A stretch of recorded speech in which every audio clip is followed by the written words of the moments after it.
Located at the southern tip of Japan lies Okinawa Prefecture. This small island nation, once known as the Ryukyu Kingdom, has long been a crossroads where diverse cultures intersected through centuries of trade with China, Southeast Asia, and Japan. From this rich cultural tapestry emerged a martial art called karate. Karate would transcend time and borders to become a beloved fighting art practiced worldwide. This is the story of how karate was born and how it spread across the globe.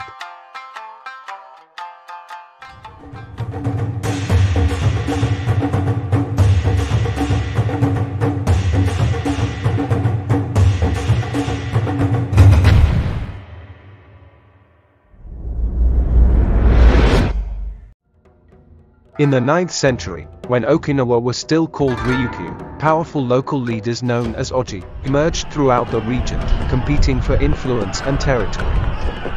These conflicts continued for centuries, during which weapons handling and combat techniques were refined and developed.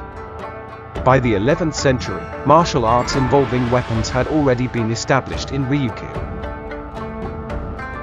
In the late 12th century, as the Oji continued their power struggles, one figure rose to Shunten. He consolidated power in the central region and established Ryukyu's first royal dynasty, the Shunten dynasty. This marked the birth of the first royal authority in Ryukyu and the beginning of a national governance system that would eventually evolve into the Ryukyu Kingdom. Shunten organized the administrative system while actively pursuing trade with neighboring countries. Most important among these relationships was the connection with China. By the late 14th century, Ryukyu deepened its exchanges with China, with both nations sending envoys and students to each other. During this period, a group of immigrants from China's Fujian province settled in Ryukyu, establishing a village called Kumamura in Naha. The people of Kumamura held important positions in the Ryukyu royal government and facilitated smoother relations with China.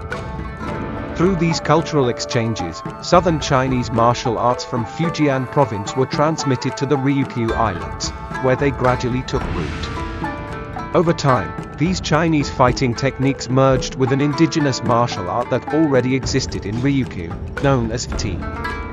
This fusion gave birth to a new martial art called Todi. In Ryukyu, this martial art transmitted from China was called Todi. When Todi was transmitted from Ryukyu to mainland Japan, it changed its name to karate, eventually becoming the martial art widely known throughout the world today. Inside the Ryukyu Kingdom, by the 1800s, two distinct fighting styles had emerged. The martial art that evolved in the bustling port city of Naha was called Naha Ti, while over in Shuri, the royal capital, they developed their own style known as Shuri Ti.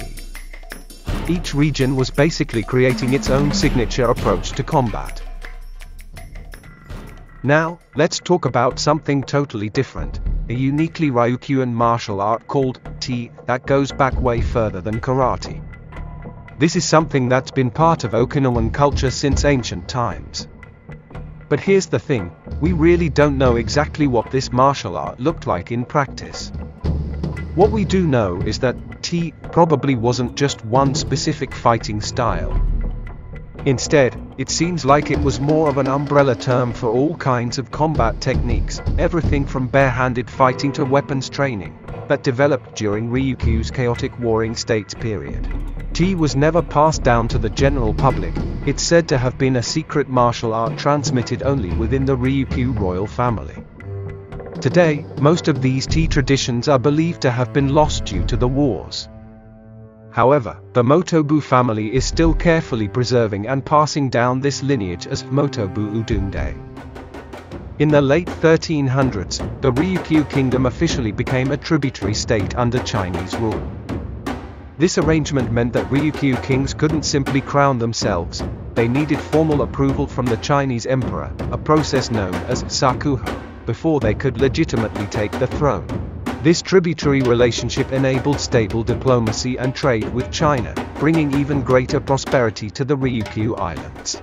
In the early 1400s, a powerful leader named Shohashi managed to unify three rival kingdoms that had been fighting for control of Ryukyu, officially establishing what we now know as the Ryukyu Kingdom. This unification finally brought lasting peace to the region.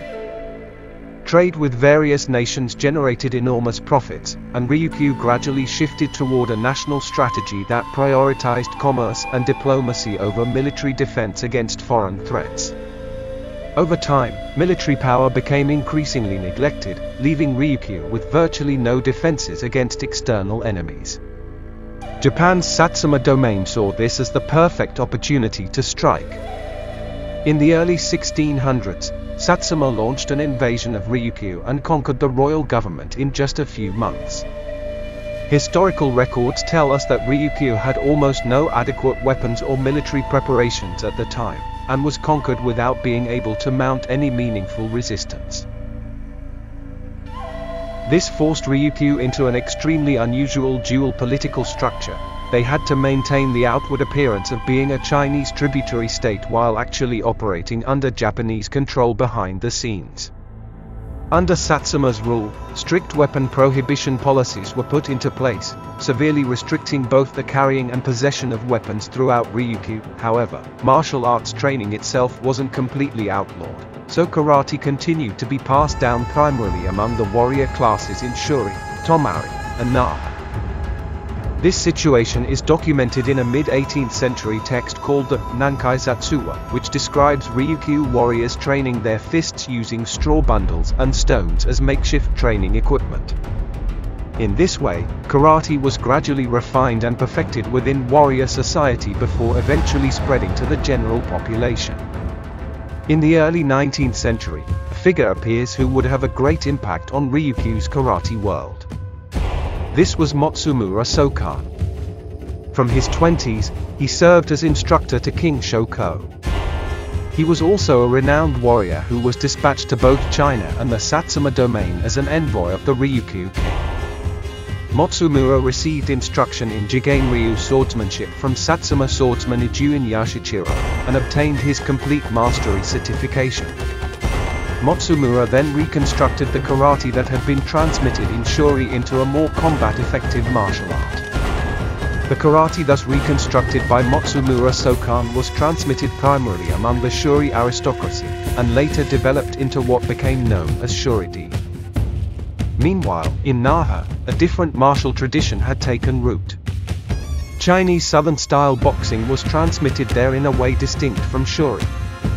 It was preserved as secret teachings among select members of the aristocracy and martial artists. However, after the Meiji period began, karate techniques that had previously been kept secret were gradually made public. This created opportunities for Naha-dai to spread more widely. Naha-dai retained stronger characteristics of Fujian Chinese martial arts compared to Shuri-dai. It featured conditioning methods for muscles and bones, power-emphasized techniques, and distinctive breathing methods. By this time, Okinawan karate could be broadly classified into three systems: Shuri-dai, Naha-dai, and Tomari-dai. Tomari had long prospered as a trading hub with frequent contact with China. Through these exchanges, Chinese boxing was transmitted and adapted to Ryukyu in yet another distinct manner. This became known as Tomari-dai. The most famous practitioner was Matsumura Kosaku, legendary for his incredible confrontation with Satsuma samurai. Armed with nothing but a hand towel weighted with stones, he faced down warriors wielding traditional Japanese swords. This remarkable story has become a symbol of Tomari-dai's practical techniques and the extraordinary courage of its masters, a tale that continues to inspire martial artists to this day. By the late 19th century, the Ryukyu kingdom was nearing its final chapter. In 1879, Japan's Meiji government implemented what became known as the Ryukyu Disposition, formally dissolving the ancient kingdom and transforming its territory into what we now know as Okinawa Prefecture. This marked the end of an era and the beginning of a new chapter in Okinawan history. Thus, Ryukyu underwent a dramatic transformation, from a proud independent kingdom to merely a local administrative district within Japan's expanding empire. As the centuries-old royal court culture was systematically dismantled, Ryukyu's martial arts traditions found themselves at a critical crossroads. It was during this turbulent period of change that one pivotal figure emerged to shape the future of Okinawan martial arts, Itosu Anko. Itosu was uniquely positioned as a bridge between traditions. He had studied under the legendary Matsumura of Shuride and the master Nagahama of Nahade, absorbing the secrets of both powerful fighting styles. Later in life, when describing his own approach to karate, Itosu would characterize it as 60% Naha, 40% Shuri, revealing that his personal style leaned heavily toward the Nahade tradition. In 1905, as the Meiji-era education system was being introduced in Okinawa, Itosu incorporated karate into school education as part of physical and moral education. He systematized and organized the basic movements of karate specifically for school education. This transformed karate into a physical education martial art that anyone could learn, laying the foundation for modern karate. However, the Shuride that Itosu passed on to his students and disciples was not the pure Shuride he had inherited from Matsumura Sokan. Instead, it was infused with Itosu's own unique philosophy and approach. When Itosu introduced Shuride kata into school education, he simplified them considerably. The complex movements from Matsumura's era were streamlined and organized into more basic forms in Itosu's teaching methods. Thus, Itosu Anko remains a figure discussed with both praise as a contributor to karate's preservation and popularization, and criticism for his modifications. In the early 20th century, the Ryukyu martial art karate was still virtually unknown on mainland Japan. Its widespread recognition came through two karate practitioners, Motobu Choki and Funakoshi Gichin. Motobu Choki was born in 1870 into a high-ranking family directly serving the Ryukyu royal house. From a young age, he learned karate from masters of Shuride and Tamaride including Matsumura, Itosu, and Matsumura, applying it in actual combat while refining his techniques. Eventually, he became known as Okinawa's foremost karate master. In 1921, Motobu moved to Osaka and worked as a security guard. Soon, an event occurred that would make his name resonate throughout the nation, a match against a Russian professional boxer. That day, Motobu happened to be visiting Kyoto for leisure and was watching a professional boxing event. Learning that spectators could participate, he immediately volunteered to fight. The match began, and while Motobu observed during the first round, in the second round he defeated his opponent with a single karate technique. This spectacle shocked the audience and was featured prominently in weekly magazines of the time, spreading knowledge of Okinawan karate's practical effectiveness throughout Japan. Thus, the martial art born on a small island nation gained major attention throughout Japan. Simultaneously, Funakoshi Gichin was promoting karate in a different manner. He is said to have learned karate under Itosu Anko, and from around the age of 24, he studied Shuri-Tei under Osoto Anko. In 1922, he had the opportunity to demonstrate karate in Tokyo. Taking this opportunity, he taught primarily at universities and educational institutions, introducing karate as an educational martial way aimed at character development.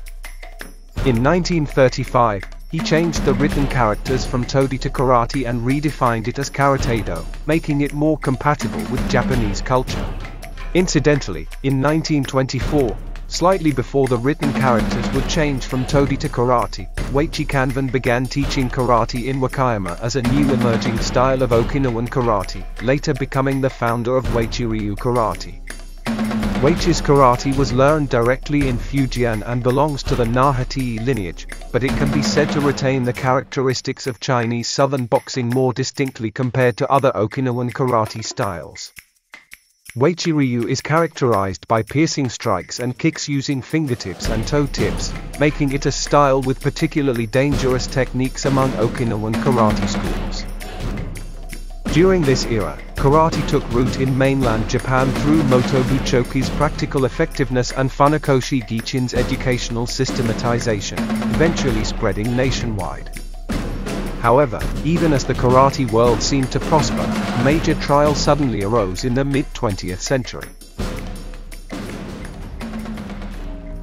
In 1939, Germany's invasion of Poland triggered World War II.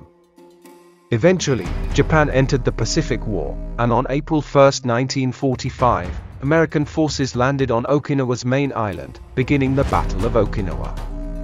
Okinawa was positioned as the preliminary battle for the decisive battle on mainland Japan, becoming the stage for the most intense ground combat. As a result, many documents and traditions related to karate were lost, and renowned karate masters also perished in the chaos of war, causing precious martial cultural heritage to be severed. Ironically, however, this war became the catalyst for karate's spread to the world. The American forces stationed in Okinawa developed a strong interest in karate and began learning its techniques.